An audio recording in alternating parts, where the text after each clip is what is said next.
So I'm sure in every locker room now you're having these up and coming wrestlers that are trying to pick your brain. They're asking you for advice. What's the like main big piece of advice that you tell them? Yeah, it happens a lot. It makes me feel really old. I'm wrestling some guys. I wrestled this guy. His name's Merrick Miami. He was the broski of the week on my show in like 2011. Now I'm fucking wrestling this kid.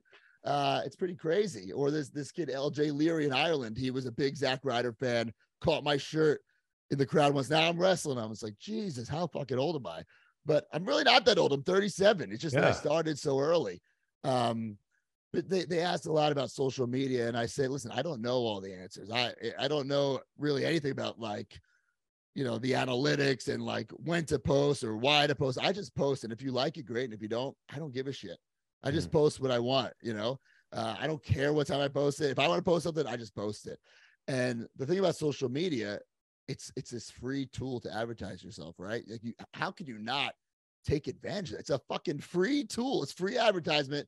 On the flip side, it's free for everybody. So how are you going to stand out? That's what you got to figure out on your own. I can't answer that for you. So it's for you, you're saying it's all social media stuff. It's nothing you could be doing with promos or in the ring or something like that for someone who's starting out. And people ask me this all the time. Like, what can I do in ring? Like is it GIF or GIF? What's the pronunciation? All right. Like I got so much heat for this.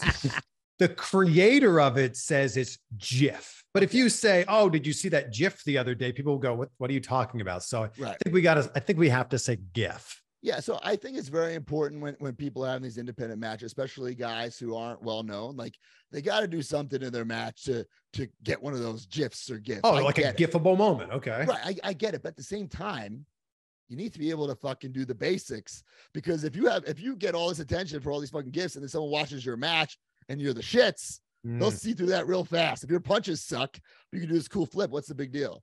So you got to be the total package somehow. Listen, if you're wrestling me, it's going to be a different style match than just wrestling some other guy in the indies, but we'll still do some cool stuff at the end. But I like to tell the story. I like to, work the people, work the crowd. Some people, they just wrestle and it's like, they'll do the same match whether a crowd is reacting or not. You can't do that.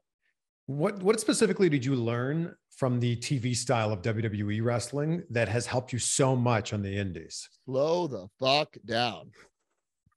Seriously, because like you got to imagine, and this is what I tell guys too, you do, let's say you do a move and you're both selling it. It seems like you're selling for eternity, but in TV land, the commentators are telling the story. The cameras are going from one facial expression to the other guy, so relax a little bit. It doesn't have to be like move. There's a time and a place to listen. There's time and a place to go balls to the walls, but you also got to let the people digest what they just saw. Yeah. I've heard people say like the advice that they've heard is like, when you think you're going slow, go 10 times slower. Right. I think that's great. That's and it's this idea that, and I think it's this idea that, it feels slow to you, and the crowd's just going, yeah, that just seems, I guess, normal. Right. And you just got to listen to the people.